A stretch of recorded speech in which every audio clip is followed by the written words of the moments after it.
Hi, my name's Phil. I like talking about politics, and this video is a little bit different to the normal stuff. I'm really just going to talk about my own attitude to citizenship. It's just my personal opinions here, my personal experiences. So I hope you find it interesting. I mean, really what sort of prompted this is you see in a lot of comments, and I don't need to see comments in my videos. You see it all over the place. Well, you see it in the newspapers, you see it on other forums as well. And I would say too much Brexiteers have basically tried to hold on to the sovereignty ground, but they are the destroyers of sovereignty, not the builders of it. They talk about Project Fear and that they are the fearmongers, and they've been doing this for decades. They talk about trade deals, but they're leading us to a path of having no trade links with any nation on earth. But on the issue of citizenship, I really do have something to say. And these people who try and say, oh, they want their country back, I would say to them, first of all, if you are younger than me, or even just a little bit older, your country has always been Britain as part of the EU. Okay, it was called something different then. It's the same organisation. But also it's not really possible, because if you actually want an independent Britain, there is no such thing. By leaving the EU, we are hastening the breakup of the union. It's that simple. We already know that it was relatively close with Scotland, whether it stayed in the union or became independent. And that was before we planned to leave. If there were a Scottish referendum now, especially like literally right now, I find it very difficult to believe that Scotland would not vote for independence, because they will consider, they will see what many people don't, that it's actually better to be an independent Scotland but applying to join the EU as part of the EU than it is to be part of an independent United Kingdom. That is not really a good sell. So that would break up. Then, of course, you might have the potential for Wales and also potentially Northern Ireland, because of the impossibility of having this completely no, deal with EU and still, maintaining peace in Ireland. It just cannot happen. But then there are those people who would actually like that. There are those who genuinely want that. When they say they want their country, what they mean is they want an independent England. They want the breakup of the union, because not only will that maintain a conservative government for some time, except with one little proviso, but that's a video for later this week. It also reinforces, their xenophobic self. They want to build a wall around England to rival that of even Trump's fevered imaginings. But the fact of the matter is that citizenship is important, and my citizenship is under threat. It's not actually just under threat. I've been at various points in the last couple of years resigned to losing the country of my birth in multiple different ways. For all the talk of sovereignty, leavers don't even understand the term. I am a citizen of the UK. It's disappointing to me that due to historical unpleasantness on both sides, that Ireland was never able to be a happy member of the Union. Okay, everyone's got a right to self-determination. That was unfortunate. I think the island of Ireland should have been maintained whole, however it chose its nationality. I don't think partitioning has... we know that now, but we've known it since as well. But I'm very pleased that England, Wales and Scotland flourished. But the problem is, of course, where fractures have now appeared along purely historical lines, those historical borders which are or should be meaningless now. Of course, they were never removed, and so people still focus on them. And who can blame them when selfish and lazy people have concentrated so much into one part of the United Kingdom, mainly about London. London is unique, really, in the world. Although there are other metropoli around the world that are, have huge populations, London is completely unique in that the United Kingdom, as far as I know, is the only developed nation where everything, the centre of everything, is there in that one city. We have our government centralised there. We have our financial sector centralised there. We have our tech hubs centralised, at least around that area. In other countries, these things are spread out across the country. They don't here. So the problem is, the further away you move from London, of course, the more resentment there is, because you're seeing fewer opportunities. You know, a lot of people blame the collapse of certain industries actually after joining the EEC. It wasn't anything to do with that, of course. Our GDP went up, our productivity went up, the amount of money as a country we're making went up. It's just that that was not thrown out. We didn't spread the wealth, we didn't spread the opportunities. And that, as I say, is selfish and lazy politicians who are not really considering the health of the entire union. But I'm far more than just a citizen of the UK. I'm a citizen of something much, much greater. Britain, I'm quite proud to be British. In fact, there was a time some years ago when I wasn't earning necessarily very much and someone had gone off to teach in the Middle East and they said it was fantastic and they were earning loads of money and they suggested I do the same. And I wasn't really tempted to do it because, for silly reasons, I thought, you know, if I go there, well, I won't like the weather. It's too hot. I must be one of the few people in Britain that doesn't moan about the bleeding weather all the time. I don't like it when it snows. I don't like it when it's icy. Beyond that, I don't really complain, except when it's hot. That's the only thing I complain about. Quite like it being wet and miserable. I would miss fish and chips. There's zero chance of me getting some decent fish and chips out there, if at all. You know, I would miss that. I would miss the people. I would miss all sorts of things. So that sort of put me off there. But I also think there are things that Britain has done which we can be a bit proud of. You know, we owe it to the world after what we did during our imperial days. But many powerful nations have done these things as well. In fact, one of the things I look at fondly, and I can't say proud of it because I had nothing to do with it. It's silly to be proud of something you had nothing to do with. So the British Empire, of course, like every empire before it, promoted slavery and made a lot of money from it. But actually, we were the first major empire to abolish it, to outlaw it.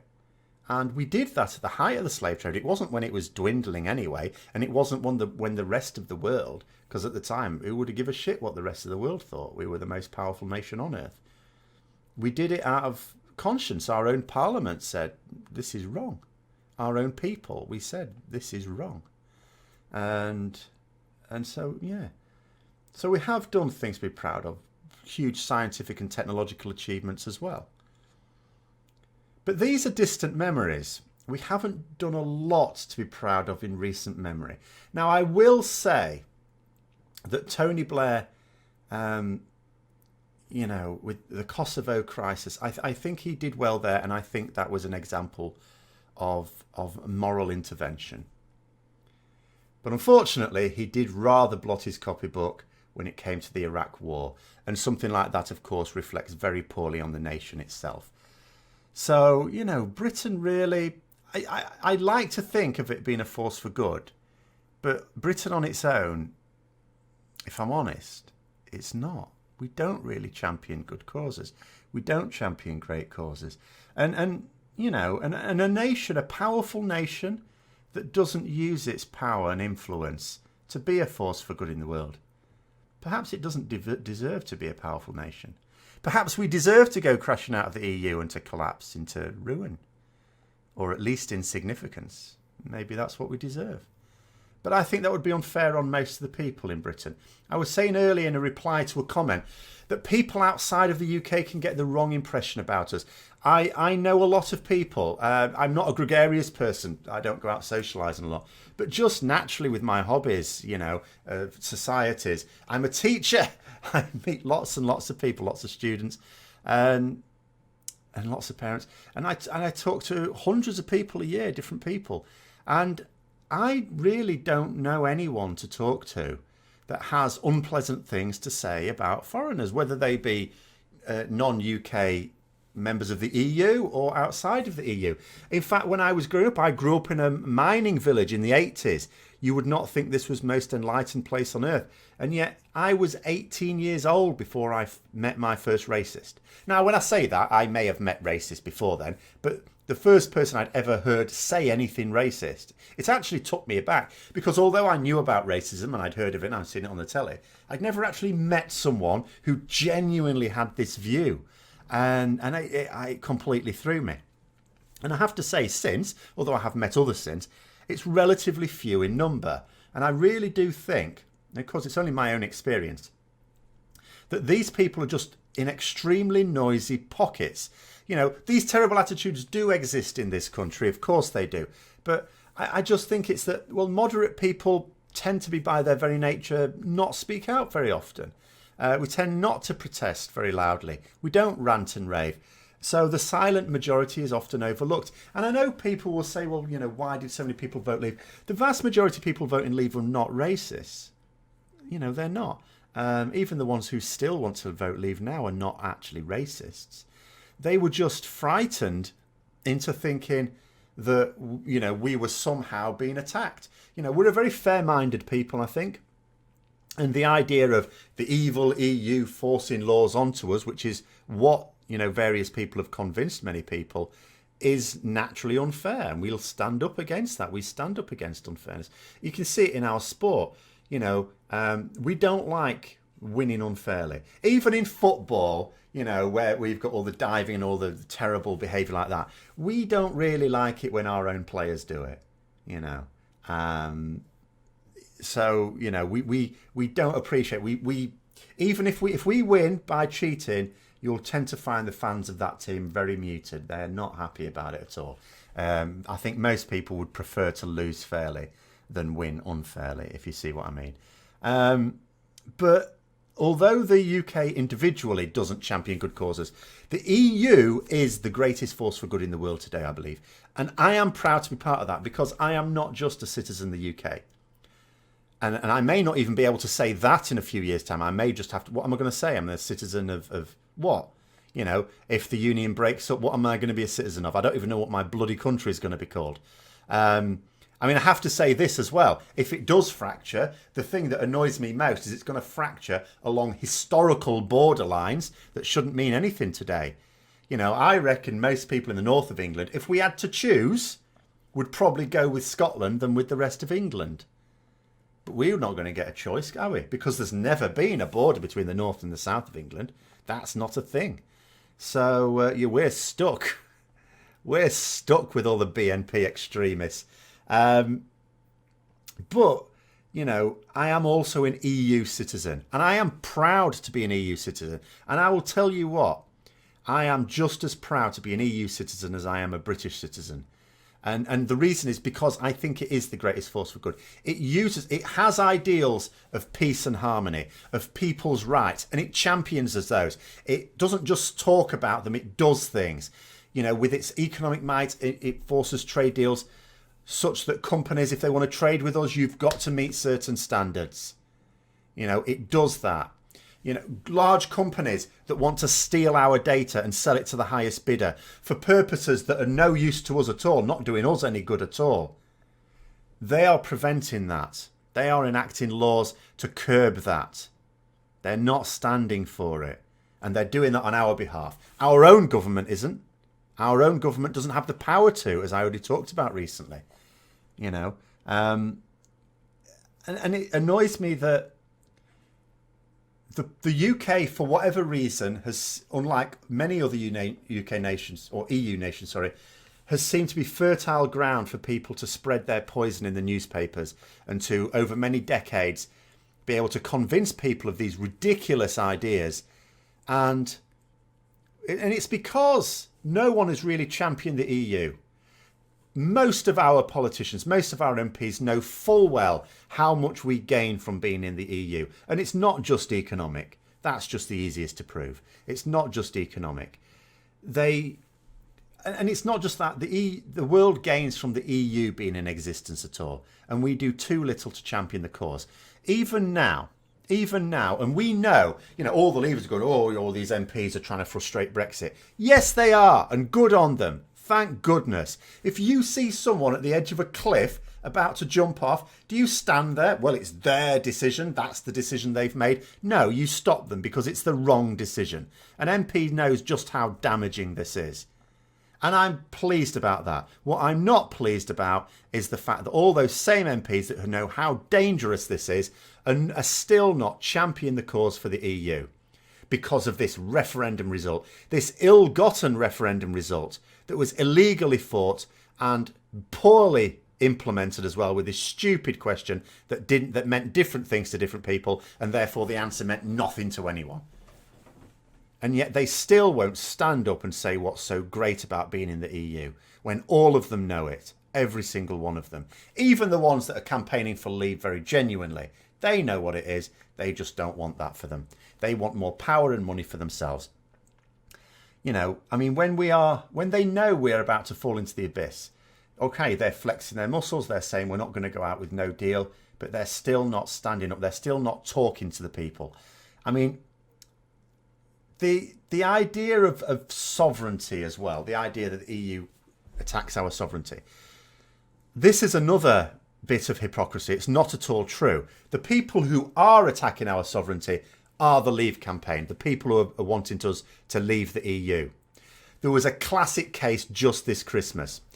This Christmas, I've mentioned this before, we have got thousands of British citizens homeless, on the streets or sofa surfing.